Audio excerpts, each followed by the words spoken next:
ओम शांति। 7 तारीख की बाबा की मुरली। मीठे बच्चे, मनुष्य जो बाप को भूल दुबन अर्थात दलदल में फंसे हुए हैं, उन्हें निकालने की मेहनत करो।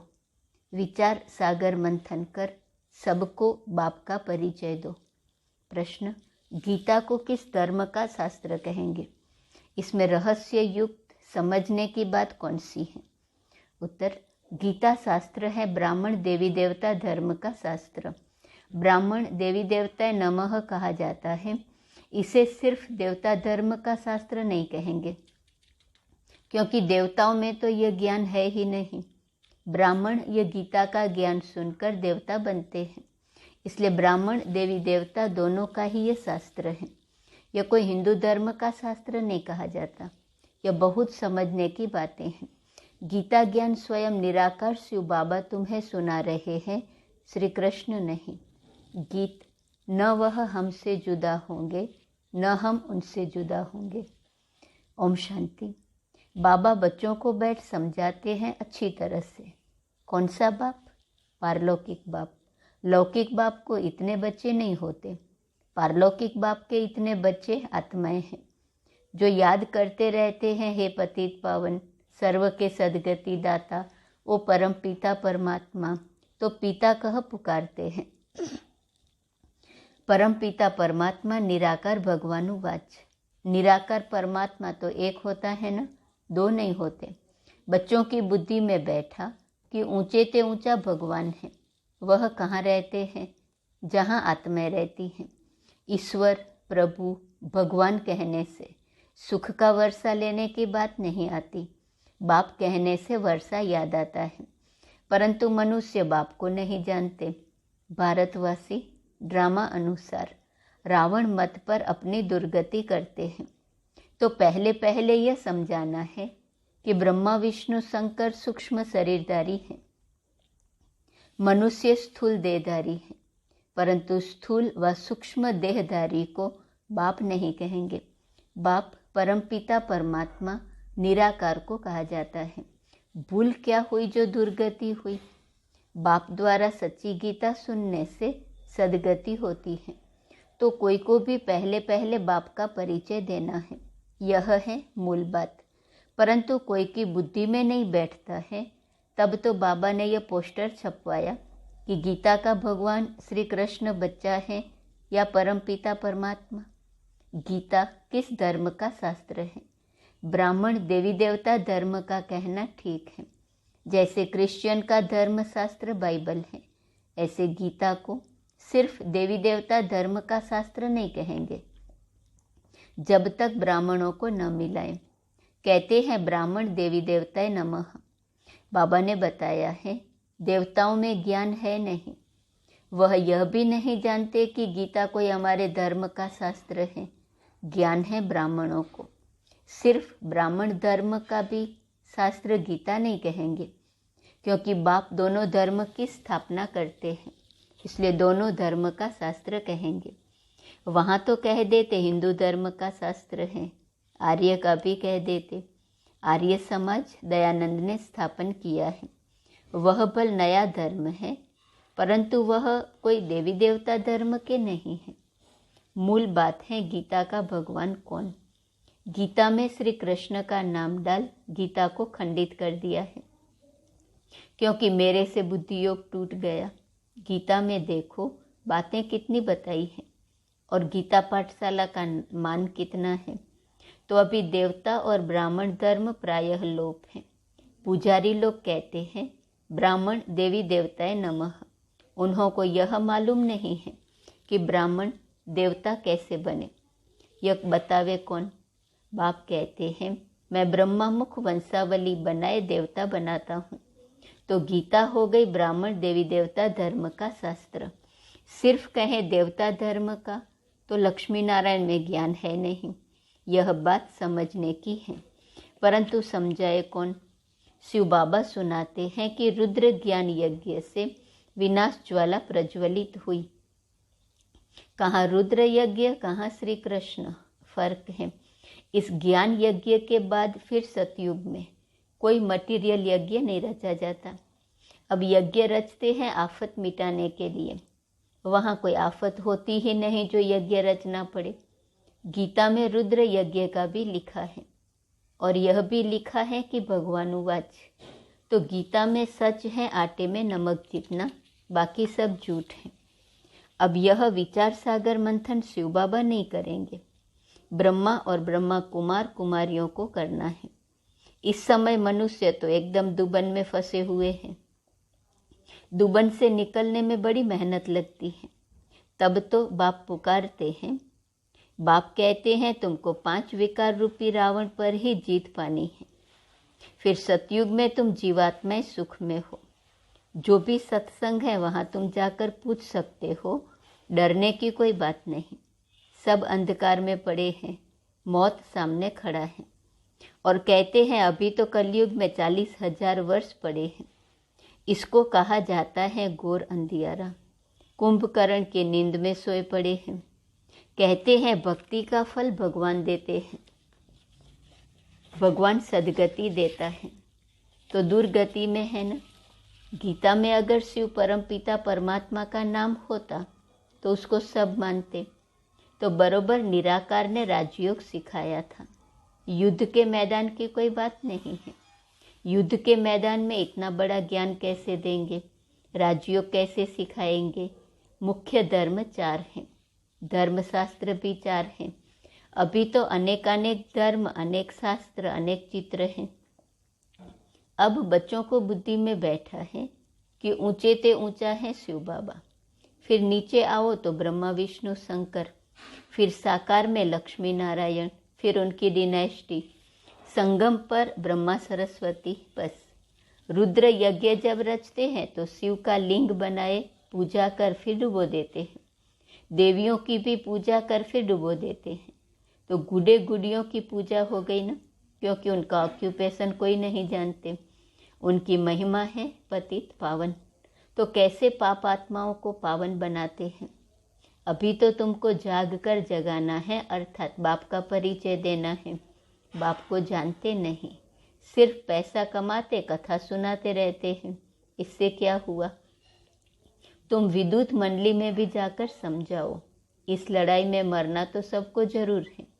इस रुद्र ज्ञान यज्ञ से विनाश ज्वाला प्रज्वलित होती जाती है। लिखते भी रहते हैं हमने इतने बड़े बड़े बॉम्ब्स बनाए हैं, तो कल्प पहले भी इनसे विनाश हुआ था। यह सब बॉम्ब्स कोई कल्प पहले इन्होंने समुद्र में नहीं डाले थे, तो अभी भी विनाश होना है। कहते हैं विनाश काले विपरीत बुद्धि। कौन? कौरव और यादव। अभी तो प्रजा का प्रजा पर राज्य है। तो यह पोस्टर लाखों के अंदाज में छपाओ सब भाषाओं में। अंग्रेजी में तो जरूर छपवाना चाहिए। जहाँ जहाँ गीता पाठशाला हो वहाँ बांटते जाओ।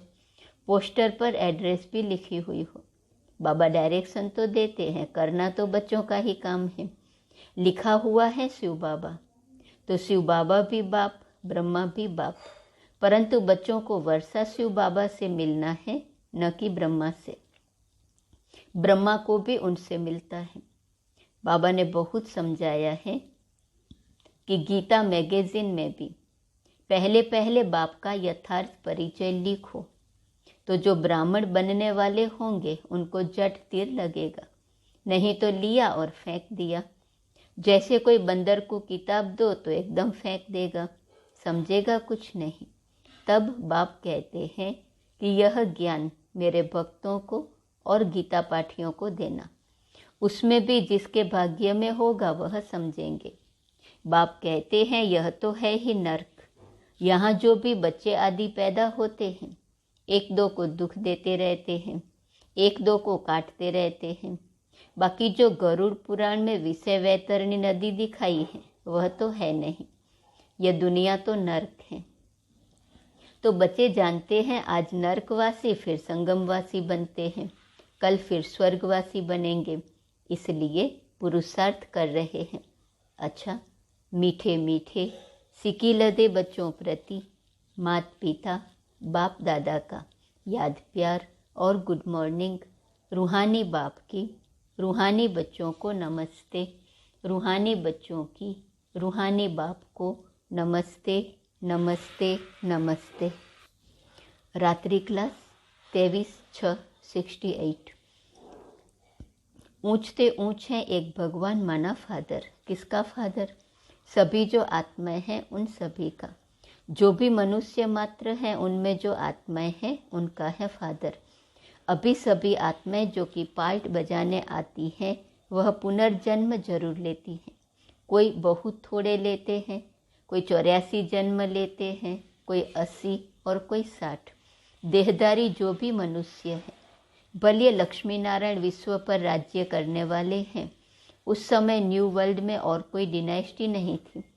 जो भी देहधारी मनुष्य है कोई भी सदगति नहीं दे सकते।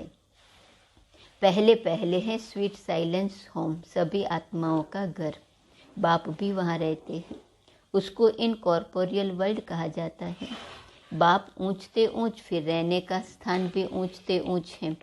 बाप कहते हैं मैं ऊंचते ऊंच हूँ, मुझे भी आना पड़ता है। सभी मुझे पुकारते हैं। जो भी मनुष्य मात्र है पुनर्जन्म जरूर लेना ही है। सिर्फ एक बाप ही नहीं लेते हैं, पुनर्जन्म तो सभी को लेना ही है।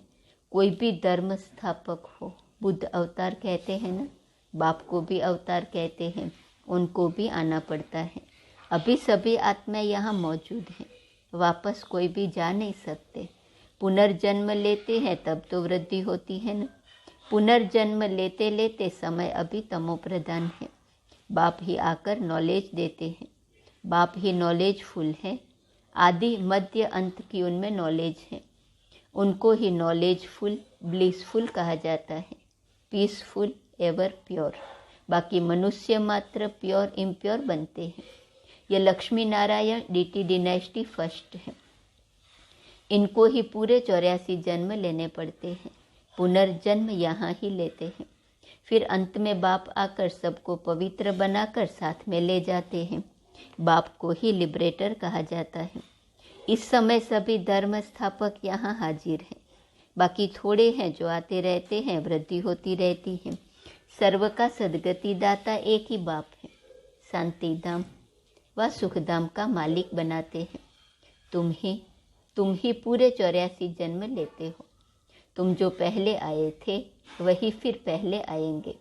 क्राइस्ट फिर अपने समय पर आएंगे। क्राइस्ट में यह ताकत नहीं जो किसको वापस ले जाए। वापस ले जाने की ताकत एक बाप में ही है। इस समय है रावण राज्य, आसुरी राज्य। 84 जन्मों में विकार पूरे प्रवेश कर लेते हैं। बाप कहते हैं तुम डीटी दुनिया के मालिक थे, फिर रावण राज्य में तुम विकारी बन पड़े हो। पुनर्जन्म सभी को जरूर लेना पड़ता है। धर्म स्थापन कर वापस चला जाए यह हो नहीं सकता। उनको पालना जरूर करनी है। गाया जाता है ब्रह्मा द्वारा नई दुनिया की स्थापना, पुरानी दुनिया का विनाश। नई दुनिया में एक ही धर्म, एक ही डीटी डिनाइस्टी थी, अब वह है नहीं, सिर्फ चित्र है और सभी धर्म मौजूद हैं सिवाय एक गॉडफादर के। जो भी देहधारी हैं पुनर्जन्म जरूर लेते हैं। भारत है अविनाशी खंड, यह कब विनाश नहीं होता, अविनाशी है। जब इनका राज्य था तो और कोई खंड ही नहीं था, सिर्फ इनका ही राज्य था। सूर्यवंशी चंद्रवंशी बस, और कोई नहीं। नई दुनिया को स्वर्ग डीटी वर्ल्ड कहा जाता है। इनकॉर्पोरियल वर्ल्ड को स्वर्ग नहीं कहा जाता। वह है स्वीट साइलेंस होम, निर्वाण धाम। आत्मा को ज्ञान सिवाय परमपिता परमात्मा के और कोई दे नहीं सकता। आत्मा बहुत छोटी बिंदी है। सभी आत्माओं का फादर है सुप्रीम सोल, उनको सुप्रीम फादर कहा जाता है। वह कब पुनर्जन्म में नहीं आ सकते हैं। इस समय नाटक की पिछाड़ी है। यह सारी दुनिया स्टेज है, इसमें खेल चल रहा है। इनकी ड्यूरेशन है 5000 वर्ष। यह है पुरुषोत्तम संगम युग, जबकि बाप आकर सभी को उत्तम से उत्तम बनाते हैं। आत्माएं अविनाशी ही हैं, यह ड्रामा भी अविनाशी है। बना बनाया खेल है, जो पास हो गए फिर उसी समय पर आएंगे। पहले पहले यह आए थे। लक्ष्मी नारायण अभी नहीं है। सच्चा सच्चा सत्य का यह संग है। अच्छा मीठे मीठे सिकिलदे बच्चों प्रति माता पिता बाप दादा का याद प्यार। Good night. ओम शांति। धारणा के लिए मुख्य सार। विचार सागर मंथन कर मनुष्यों को दुबन से निकालना है। जो कुंभकर्ण की नींद में सोए हुए हैं उन्हों को जगाना है। दूसरी पॉइंट, सूक्ष्म अथवा स्थूल देहधारियों से बुद्धि योग निकाल। एक निराकार बाप को याद करना है। सबका बुद्धि योग एक बाप से जुड़ाना है। वरदान, सच्चे वैष्णव बन। पवित्रता की श्रेष्ठ स्थिति का अनुभव करने वाले संपूर्ण पवित्र भव। संपूर्ण पवित्रता की परिभाषा बहुत श्रेष्ठ और सहज है। संपूर्ण पवित्रता का अर्थ है स्वप्न मात्र भी अपवित्रता मन और बुद्धि को टच न करे। इसी को कहा जाता है सच्चे वैष्णव। चाहे अभी नंबरवार पुरुषार्थी हो, लेकिन पुरुषार्थ का लक्ष्य संपूर्ण पवित्रता है और यह सहज भी है, क्योंकि असंभव से संभव करने वाले सर्वशक्तिवान बाप का साथ है। स्लोगन, सहज योगी वह है जो हठ व मेहनत करने के बजाय रमणीकता से पुरुषार्थ करे।